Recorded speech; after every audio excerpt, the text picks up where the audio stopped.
1942 সালের 8ই অগস্ট মুম্বাইয়ের অখিল ভারতীয় কংগ্রেসের অধিবেশনে গান্ধীজি ঘোষণা করলেন ভারত ছাড়ো আন্দোলনের। দ্বিতীয় বিশ্বযুদ্ধে ইংরেজরা ভারতীয়দের সাহায্য চাইছিল। গান্ধীজি বলেন, পূর্ণ স্বরাজ অর্থাৎ ভারতকে পূর্ণ স্বাধীনতা দেওয়ার প্রতিদানে ভারতীয়রা অবশ্যই ব্রিটিশদেরকে সাহায্য করবে। তার স্লোগান ছিল করেঙ্গে ইয়া মরেঙ্গে, হয় ভারতকে স্বাধীন করব নয়তো মৃত্যুবরণ করব। 9 আগস্ট এই ভারত ছাড়ো আন্দোলনের শুরু হওয়ার কথা ছিল, কিন্তু তার আগেই ব্রিটিশরা ভয় পেয়ে গান্ধীজি সমেত কংগ্রেসের শীর্ষস্থানীয় নেতাদের গ্রেপ্তার করে। কিন্তু সেই অধিবেশনে উপস্থিত যুব নেতারা গান্ধীজির সেই আন্দোলনকে এগিয়ে নিয়ে যাওয়ার জন্য পথে নামেন। ভারত ছাড়ো আন্দোলনের কথা সমগ্র দেশবাসীকে জানানোর জন্য তারা শুরু করেন এক অভিনব প্রয়াস। কি ছিল সেই অভিনব পন্থা? কেই বা ছিল এর পিছনে? হ্যালো, আমি অতসী। চ্যানেল কলসের এই এপিসোডে সবাইকে স্বাগত জানাই। আজ সেই গান্ধীবাদী বীরাঙ্গনা উষা মেহতার কথা আপনাদের বলবো, যিনি শুরু করেছিলেন কংগ্রেস রেডিও। উষা মেহতার জন্ম হয় 1920 সালের 25শে মার্চ গুজরাটের সুরাটে। তার বাবা হরিপ্রসাদ মেহতা ছিলেন ব্রিটিশ সরকারের অধীনে একজন জজ। মাত্র 5 বছর বয়সে এই উষা মেহতা তার বাবা মায়ের সঙ্গে গান্ধীজির সবরমতী আশ্রমে যান। সেখানে গান্ধীজির বলা কথা তার খুব ভালো লাগে, যদিও তখন তার কথার মানে হয়তো সেই 5 বছরের ছোট্ট মেয়েটি বুঝতে পারেনি, কিন্তু গান্ধীজির আদর্শে সে অনুপ্রাণিত হয়। 1928 সালে ব্রিটিশ সরকার সাইমন কমিশনকে ভারতবর্ষে আনেন। সাইমন কমিশনের সম্পর্ক ছিল আমাদের ভারতের সংবিধানের সঙ্গে, কিন্তু সেই কমিশনে কোনো ভারতীয়ই ছিল না, আর তাই গান্ধীজি এর বিরোধিতা করেন। গান্ধীজির কথায় কংগ্রেসের কর্মকর্তারা সাইমন গো ব্যাক স্লোগান দিয়ে রাস্তায় মিছিল বার করেন, আর উষা সেটি জানতে পেরে মিছিলে যোগদান করেন। তখন কিন্তু তার বয়স মাত্র 12 বছর। গান্ধীজি যেখানেই যেতেন সেখানেই সম্ভব হলে উষা যেত এবং গান্ধীজির কথা মন দিয়ে শুনত। গান্ধীজির কথা মতো সে বিদেশি পোশাক বর্জন করে খাদির পোশাক পরা শুরু করেছিল। এমনকি যখন ডান্ডি অভিযানে গান্ধীজি দেশের তৈরি নুন সবাইকে খাওয়ার কথা বলেছিলেন, তখন সে ছোট ছোট প্যাকেটে সেই দেশি নুন বাড়ি বাড়ি বিলি করত। এইভাবে আস্তে আস্তে সেই গান্ধীবাদী উষা মেহতা একজন স্বাধীনতা সংগ্রামী হয়ে উঠছিলেন। যদিও সংগ্রামের সঙ্গে তিনি হয়তো প্রত্যক্ষভাবে জড়িত ছিলেন না, কিন্তু তার সেই কংগ্রেস রেডিও স্থাপনার মাধ্যমে তিনি অবশ্যই স্বাধীনতা আন্দোলনে একটা ছাপ ফেলে গেছেন। এরপর 12 বছর বয়সেই তিনি মুম্বাই চলে যান, তখনকার বম্বে। সেখানকার চন্দ্ররামজি বিদ্যালয়ে তিনি ভর্তি হন এবং সেখানে তার স্কুলের পড়া শেষ করেন। পরে তিনি মুম্বাইয়েরই উইলসন কলেজে তিনি ভর্তি হন। সেখানে ফিলোসফি, লজিক, পলিটিক্স এসব বিভিন্ন বিষয়ে তিনি পড়াশোনা করতে থাকেন।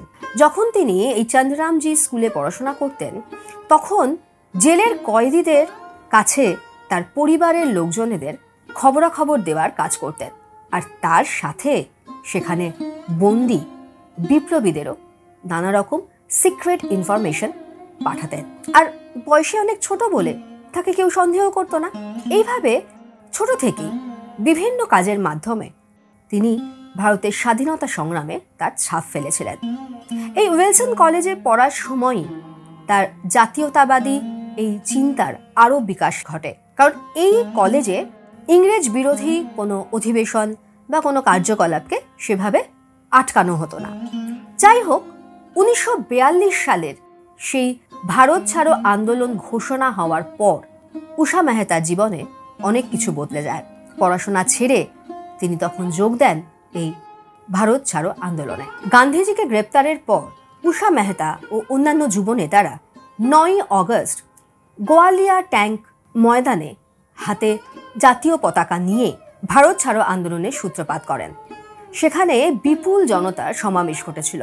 উষা সবাইকে উদ্দেশ্য করে বলেন যে গান্ধীজি শুধু একজন মানুষ নন, তিনি একটা বিচারধারা, অর্থাৎ তার কথায় অন্যরা উদ্বুদ্ধ হয় এবং স্বাধীনতা আন্দোলনে ঝাঁপিয়ে পড়ে। তাই তাকে গ্রেপ্তার করে ভারত ছাড়ো আন্দোলনকে আটকানো যাবে না। কিন্তু সেখানে সেই সমাবেশ ধীরে ধীরে হিংসার পথে চালিত হয়। বিভিন্ন সরকারি অফিস, পুলিশ স্টেশন এবং সরকারি গাড়ি পুড়িয়ে দেওয়া হয়। কিন্তু ঊষা মেহতা বরাবরই গান্ধীবাদী ছিলেন, তাই তিনি এবং তার অন্যান্য সঙ্গীরা এটি মিটিং ডাকেন। তার এক আঙ্কেলের বাড়িতে সেই মিটিং ডাকা হয়েছিল। সেখানে স্থির হয় যে এমন কিছু তাদের করতে হবে যার মাধ্যমে পুরো ভারতবাসীদের কাছে গান্ধীজির কথা প্রচার করা যায়। কিন্তু সংবাদ মাধ্যমগুলোর ওপর ইংরেজদের কড়া নজরদারি ছিল, আর তারা এটা বুঝতে পেরেছিলেন যে শুধু লিফলেট বিলি করে বা এইভাবে ছোটখাটো ভাষণ দিয়ে, যেখানে বড় বড় নেতারা গ্রেপ্তার হয়েছেন, তাদের মতো যুব নেতাদের কথা কি সত্যি সাধারণ মানুষের কাছে পৌঁছবে? তখনই তারা স্থির করেন তারা একটি রেডিও চালু করবেন। কিন্তু রেডিও চালু করতে গেলে একজন টেকনিশিয়ান দরকার যে রেডিওটা বানাবে। তাদের মধ্যে ছিলেন বাবুভাই খক্কর। তিনি একজন উঠতি বিজনেসম্যান ছিলেন, কিন্তু প্রথম বিশ্বযুদ্ধের পর থেকে তার ব্যবসা কিছুটা মন্দায় চলছিল। তাও তিনি যথাসম্ভব আর্থিক সাহায্য করতে এগিয়ে আসেন এবং তারই পরিচিত একজন টেকনিশিয়ান, যিনি এই প্রথম বিশ্বযুদ্ধের সময় রেডিও বানানোর কাজ করেছেন, এমন একজনের খোঁজ এই ঊষা মেহতাকে দেন। আর সেই টেকনিশিয়ানের নাম ছিল নরিমন আদারবাদ প্রিন্টার। 26শে আগস্টের মধ্যে প্রিন্টার সেই পুরো রেডিও এবং ট্রান্সমিশনের সমস্ত কাজ কমপ্লিট করে দেন। আর 1942 সালের 27শে আগস্ট শুরু হয় এই রেডিওর প্রথম ব্রডকাস্ট। কিন্তু এই রেডিওর নাম কি রাখা হবে? যেহেতু তারা কংগ্রেসকে সমর্থন করেন, তাই সেই রেডিও তারা নাম রাখেন কংগ্রেস রেডিও। অপরদিকে উইলসন কলেজে পড়ার সময়ই কংগ্রেসের এক নেতা ইউসুফ ম্যারোলি একটি ইউথ লীগ তৈরি করেছিলেন, আর সেই ইউথ লীগের মেম্বাররা ছিল বেশিরভাগই স্কুল কলেজের পড়ুয়ারা। ঊষা মেহতা তার অন্যান্য বন্ধুদের সঙ্গে সেই ইউথ লীগে যোগদান করেন। সেখানে বড় বড় কংগ্রেসের নেতাদের সঙ্গে দেখা করারও তিনি সুযোগ পান। যাই হোক, 1942-এর 27শে আগস্ট প্রথম কংগ্রেস রেডিও সম্প্রসারণ হয়। এই কংগ্রেস রেডিওর সম্প্রসারণের শুরুতে চালানো হতো সারে জাহাঁ সে আচ্ছা গানটি এবং শেষ হতো বন্দে মাতরম দিয়ে। প্রথম ব্রডকাস্টে ঊষা মেহতা দেশবাসীকে জানান যে ভারত ছাড়ো আন্দোলনের প্রয়োজনীয়তা কি এবং কেন সেই আন্দোলন করার কথা ঘোষণা করেছেন। শুধু তাই নয়, তিনি এটাও জানান যে যেসব খবর সংবাদ মাধ্যমে প্রকাশিত হয় না, সেই সব খবর ব্রিটিশদের বিপ্লবীদের ওপর অত্যাচার এবং তাদের শোষণের সব কথাই রেডিওর মাধ্যমে সম্প্রসারিত করা হবে। প্রথমে দিনে দুবার এই রেডিও সম্প্রসারণ হতো, একবার হিন্দিতে ও পরে ইংরাজিতে, কিন্তু পরে সেটি একবার করা হয়। প্রথম দিন এই ব্রডকাস্ট করার দু একদিনের মধ্যেই কংগ্রেস সোশ্যালিস্ট পার্টির হেড রাম মনোহর লোহিয়া তার সাথে যোগাযোগ করেন এবং দেখা করার কথা বলেন। কালো বিলম্ব না করে ঊষা মেহতা বাবুভাইকে সঙ্গে নিয়ে তার কাছে যান এবং এই কংগ্রেস রেডিও চালু করার জন্য তিনি তাদেরকে উৎসাহিত করেন এবং ধন্যবাদ জানান। এবং ওনার সাহায্যেই এই কংগ্রেস রেডিওর অনেক সমস্যা সমাধান হয়, যেমন ফান্ডিংয়ের সমস্যা। আবার বড় বড় কিছু নেতাদের ভাষণের রেকর্ডিংও তিনি তাদেরকে পাঠাতে থাকেন এবং সেগুলো ঊষা মেহতা তার সেই কংগ্রেস রেডিওতে সম্প্রসার করতেন। বিঠ্ঠল ভাই ঠাক্কর বাবুভাইয়ের এক বন্ধুও এই রেডিওর সাথে যুক্ত হন। তিনি বেশিরভাগই রেকর্ডিং সেকশনটা সামলাতেন।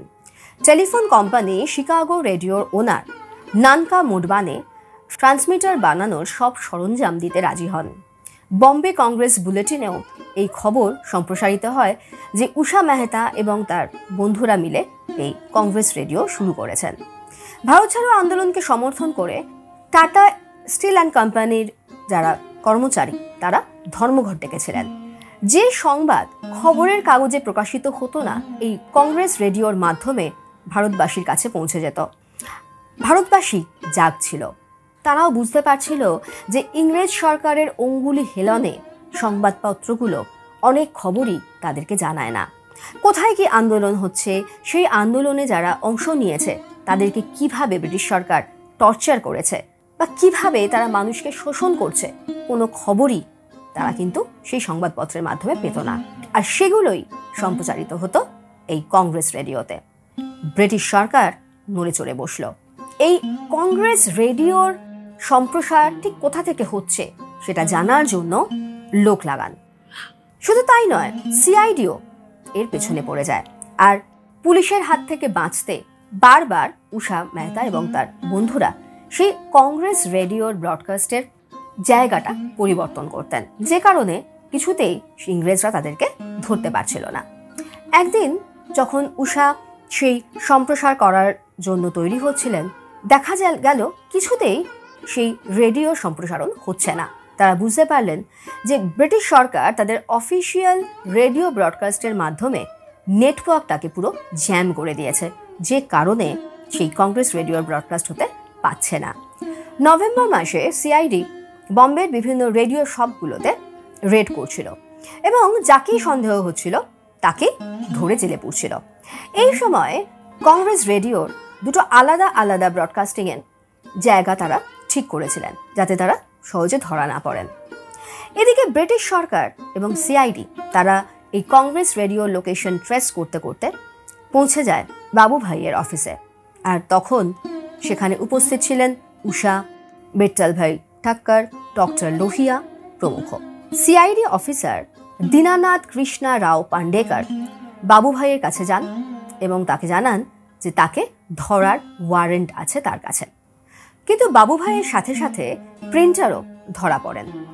উষা মেহতা এবং বিট্টল ভাই ঠাক্কর গিরগাম ব্যাক রোডের ফ্ল্যাটে গিয়ে পৌঁছন এবং সেখান থেকে ব্রডকাস্ট করা শুরু করেন।